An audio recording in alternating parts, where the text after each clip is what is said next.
What's up, guys? It's your girl Matt Cox with MA Couture Crafting. I am so happy to be bringing you another one of the videos like this. So, you know that I've kind of got this series going about how to zhuzh up a 3-yard quilt. 3-yard quilts are awesome, and I think they're for all levels. I know that there are some serious quilters out there who can simply look at some of the patterns and just toss them together.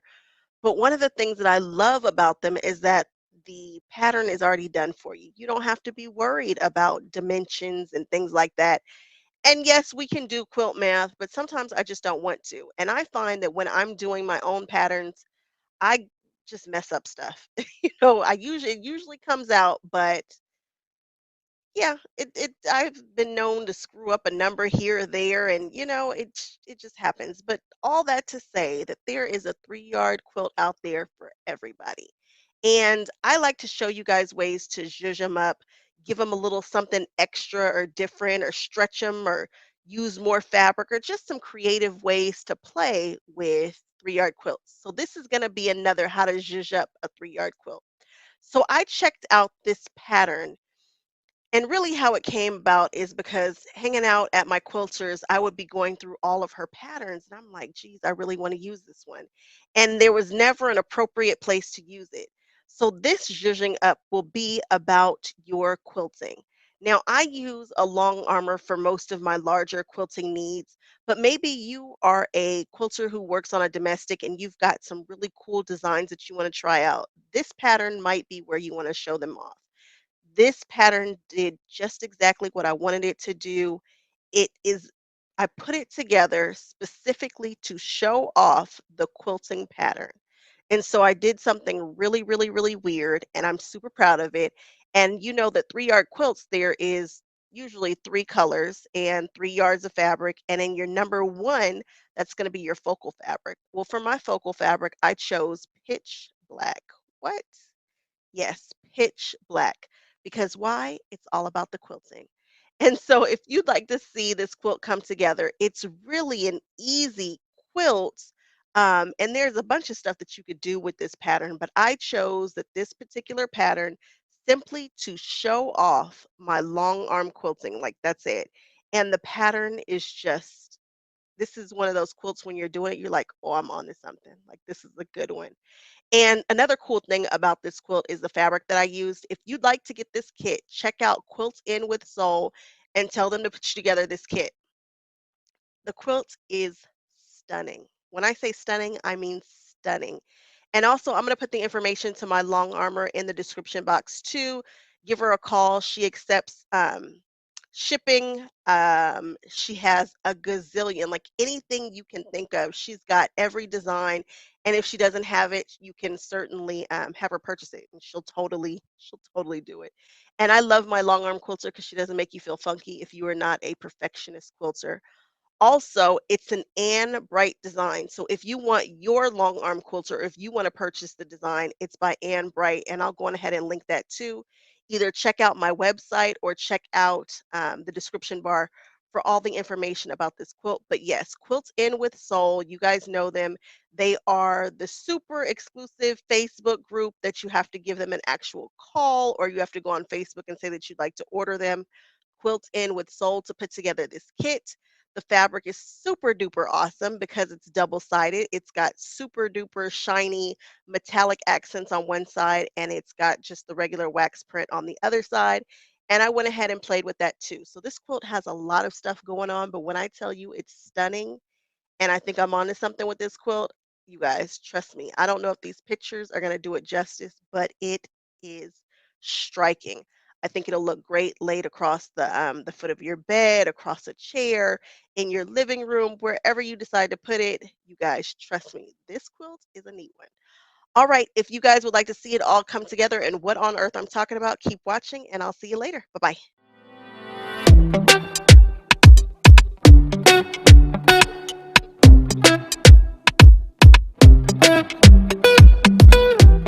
So today we are going to be working on Picture Perfect. I am just sick about the fact that I don't own it in a book, so I had to purchase it.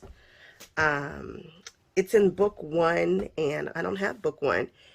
And that really stinks because there's another quilt that's upcoming with the pattern that I need from book one. But anyway, I digress. For this one, believe it or not, my focal fabric is going to be this black. And I want to be sure that I'm careful and I don't confuse it with fabric number 3 here, because fabric number 3 is indeed black, and we don't want to do that. So my fabric number 1, my focus fabric, is going to be this black. My fabric number 2 is going to be this African fabric here, and my fabric number 3 is going to be this simple purple. Cool thing about this fabric is on one side it's got all the glitz and glam, and then on the other side it just has the pattern. And so I'm going to play with that. I'm going to use this side for some of the blocks, and I'm going to flip it over and use this side for some of the other blocks, and we're going to see what kind of look we get. Hopefully this will be a super dynamic, funky African quilt with a very fun quilting surprise coming up. From fabric 1, we are going to take some very large cuts, and then we are going to subcut it down to the picture frame, to the little, just a nice simple box. This is going to be the easiest one that we have, and probably one of the fastest quilts that we've put together if we piece the second block the way that I think we should. So let's do this.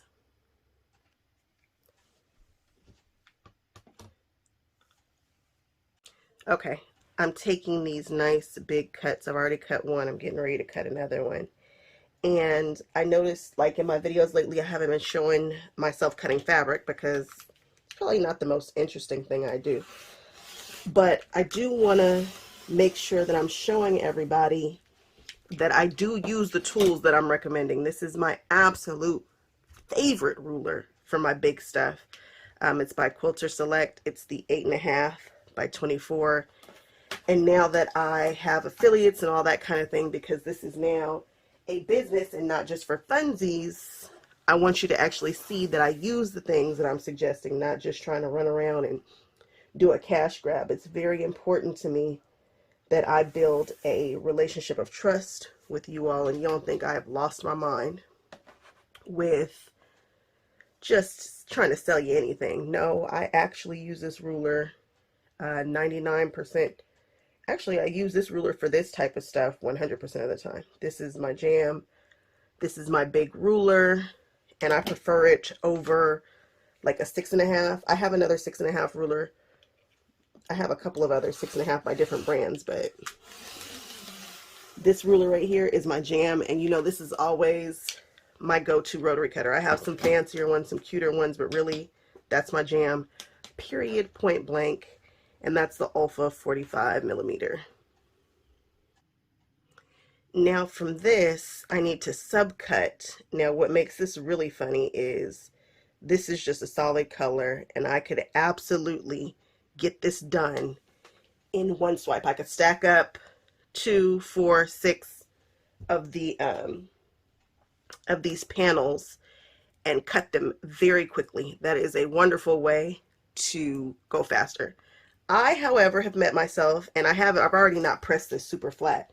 I mean, it looks more wrinkly than it probably does in real life, but we've already done that. So what I'm not going to do is stack them up, because I really enjoy the cutting process.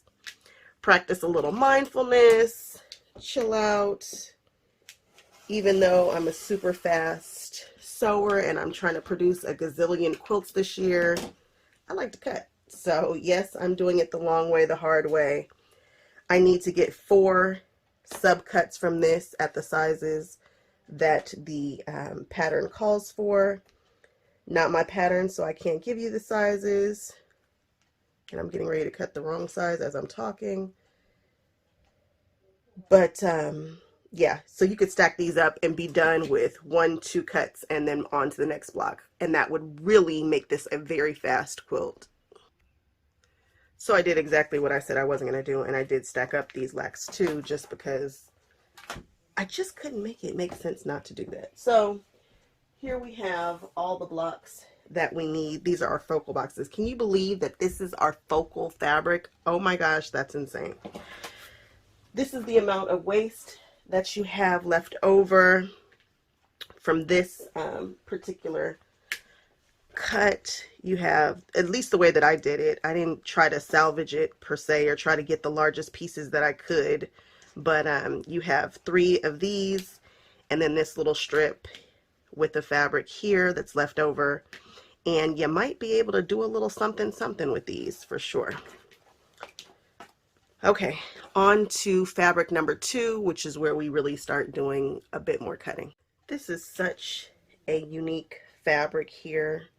I am quite tickled by how one side has this on there and the other side is so not shiny. I'm very entertained by that, and I'm even more entertained by the fact that you cut 2 strips, so that's really going to let me utilize this in the way that I want. It's not like it has 3, not that that would have been it just would have presented a different design opportunity, but this is nice and simple. We're just going to take this guy and freshen it up and move it on down and take our next cut. For the binding strips, they are cut just a tad shy of the border strips, so be careful that you keep those separate. So we've got binding strips over here, border strips right here, and then the 2 big panels, and this is what we have left over from our 1 yard. Not sure what I can do with this, but something I'm sure. So all finished cutting out everything I need. I've got the binding cut, I've got the borders cut. This is what's left over. I wasn't paying attention, and so I cut an extra strip, but this right here is what is left from, and that's a really sizable, that's a good size piece here. So I'm gonna just toss this in the scrap and we'll keep going. I don't know why I'm so excited about using both sides of this fabric. I don't know, guys. This is like call off of work and finish this quilt series. Just kidding. I'm not gonna do that. I might be able to, I have no idea what time it is right now, but I might be able to finish this before even going to work. Anyway, next you take 2 of your smaller number 3 strips, and I'm going to sew them on the long side of either of this. Now for this one, I'm going to start with this plain side facing up. For the next strip, I'm going to flip it over. Really cool. And you know, it's not just this fabric. There are lots of fabrics that read differently on either side that you might be able to play with. I've seen them. I've seen people use both sides of the fabric to get different, you know, dimensions in their work. So don't just think that it's this fabric, but this fabric is pretty cool. All right, here goes nothing.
Now that the 2 strips have been iron back, we are going to subcut this strip. Something that's interesting is these African panels are longer, like much longer, like 4 or 5 inches longer, which should be fine. And I'm just trying to get 12 out of these, and I should be able to get 6 a piece. So now I've just finished subcutting these strips down, and it turns out you need 13. So I had enough to get 7 out of one or 7 out of the other, and I chose to duplicate this to do an extra solid, not a shiny. I don't know, no rhyme or reason. And I can switch that out if I need to, because I have enough to do another shiny, depending upon how I think it looks. So now I'm just going to take all of these strips, cut the ends off, and just sew them on one side, then sew them on the other side. And that'll be the end of this block here. And then we'll just stagger between block A and block B. So one of these and then a black one. And I'll show you guys that next. I wanted to show you guys that I used this ruler, another one of my favorite rulers, which is it's a 12, it's actually, yeah, it's a 12 by 12. Love this ruler. Good one to have.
So now we have all of these pressed out and ready to go. And remember, this is just one block. I've got to figure out where exactly I'm going to place them in the pattern.